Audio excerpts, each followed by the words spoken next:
आपको ये पता ज़रूर होना चाहिए कि कौन से विचार हकीकत में बदलते हैं।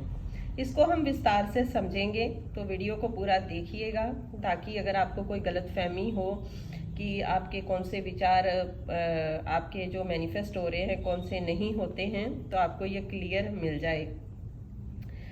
यह विचार आपके जीवन में किसी न किसी तरीके से असर करते हैं, परंतु सारे विचार साकार नहीं होते, क्योंकि दिन भर में कई विचार यूं ही चलते रहते हैं। ये शेख चिल्ली जैसे विचार हकीकत में नहीं बदलते। जिन विचारों में होश और जोश होता है वही विचार हकीकत में बदलते हैं। इसलिए इसे ज़रूर समझना चाहिए कि जो विचार होश और जोश में किए जाते हैं वे ही हकीकत में क्यों बदलते हैं। यहाँ पे एक दूसरा पहलू भी आता है। होश यानी विचारों को जागृति और स्पष्टता के साथ सामने लाना, वरना इंसान शेख चिल्ली की तरह विचारों की भीड़ में भटकता रहता है कि मुझे यह चाहिए, मुझे वह मिल गया और इससे मैं ये करूँगा, फिर ऐसा होगा।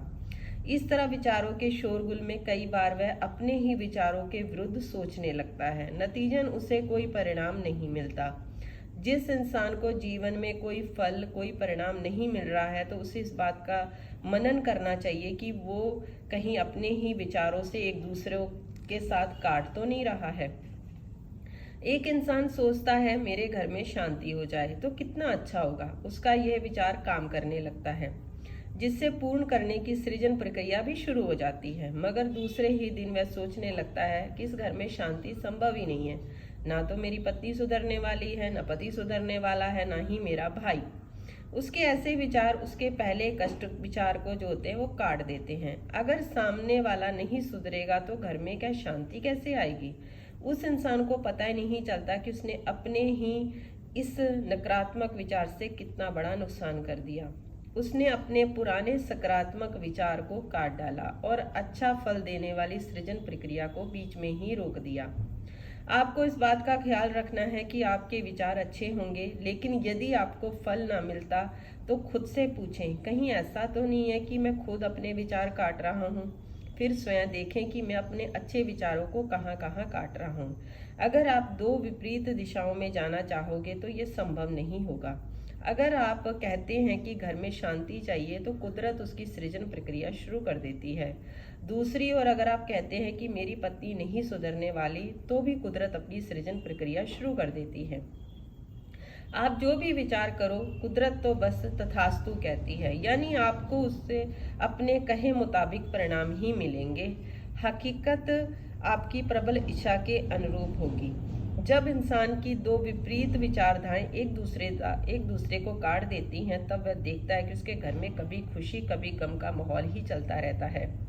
उस विचार का नियम जो होता है पूर्ण ज्ञान नहीं होता, इसलिए वह नहीं जानता कि उसके घर में स्थायी खुशी आ सकती थी, ज़्यादा खुशी आ सकती थी, लेकिन नकारात्मक विचार रख कर उसने अपने ही पैरों पर कुल्हाड़ी मार ली। उसने अपने विचारों में गलत बीज डालकर अपनी नुकसान का फल खुद ही तैयार कर लिया। इसलिए ध्यान रखें और यह मानकर चलें, आप जो चाहते हैं वह सब आपको मिल सकता है अगर आप विचार नियम का सही पालन करें, और आपके जीवन में बहुत कुछ संभव हो सकता है। जब विचार नियम की पूर्ण समझ में आ जाता है तो आपकी जो विचार होते हैं अलग ढंग के हो जाते हैं। फिर आपके जीवन में केवल खुशी और सुख ही आता है। शेख चिल्ली जैसे विचार आने बंद हो जाते हैं।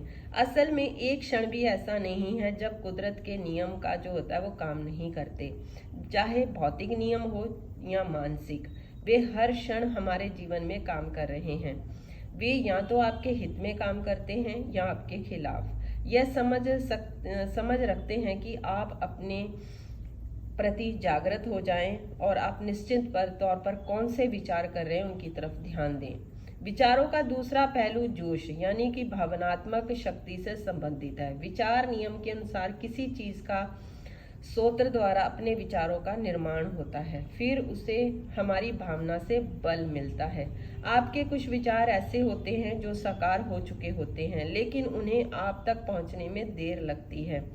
वे रास्ते में ही रुक गए होते हैं क्योंकि आप उन विचारों की भावना का बल देना छोड़ देते हैं। आपको कुछ दिखाई नहीं देता क्या हो रहा है, क्योंकि आपके लिए सब अदृश्य होता है। जिस वजह से लोग अपने विचारों, अपनी शुभेच्छा को बल देना बंद कर देते हैं। वे कहते हैं हमने कुछ शुभ विचार रखे मगर उसका परिणाम अच्छा नहीं मिल रहा, कुछ तो गलत हो रहा है। जब चीजें दृश्य में नहीं दिखती तो लोगों का विश्वास जो होता है वो हिल जाता है और उनका जोश कम हो जाता है। वे उन्हें भावना का बल देना बंद करके अपनी प्रार्थनाओं को रोक देते हैं। नतीजन जो चीज आपके पास आ रही थी बीच में ही रुक जाती है। इसलिए मनन करें। यदि आपको परिणाम नहीं मिल रहा है तो कहीं आपका जोश कम तो नहीं हो गया है। मनन विचारों की पुनरावृत्ति कर आपकी भावनाओं को बल देता है। आप जो चाहते हैं उस विचार की तीव्रता को बढ़ाकर कुदरत को दिखाना जरूरी है ताकि उसे स्पष्ट हो कि आपका इरादा पक्का है और आप ऐसे विचार यूं ही नहीं कर रहे हैं। किसी महापुरुष से एक बार पूछा गया था कि हम जो सपने देखते हैं क्या वो साकार होते हैं, तो उन्होंने कहा जो सपने हम सोते हुए देखते हैं वो साकार नहीं होते हैं, साकार तो वे सपने होते हैं जो हमें सोने नहीं देते।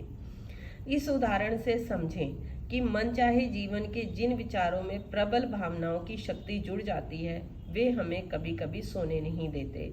इस विचार सूत्र का इस्तेमाल करने के दो बहुत आसान कदम हैं। पहला है स्पष्टता और दूसरा है सहजता से। मतलब आप अपने विचारों को सोच समझकर सोचें कि हम क्या चाह रहे हैं, क्या करना चाहते हैं और अपने विचारों में तीव्रता लाएं और सकारात्मक विचारों को ज़्यादा अपने अंदर पैदा करें।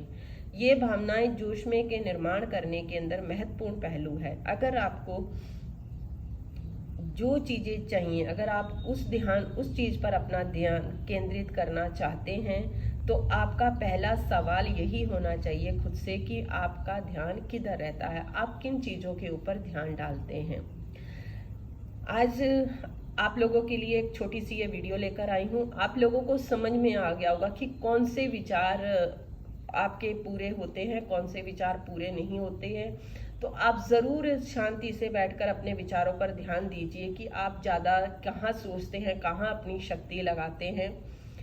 अगर आप लोगों को ये वीडियो में चीज़ें समझ में आ गई हैं तो वीडियो में प्लीज़ प्यारा सा कमेंट ज़रूर करके मुझे बताइएगा। वीडियो को लाइक शेयर करिएगा और हाँ, चैनल को सब्सक्राइब ज़रूर करिएगा।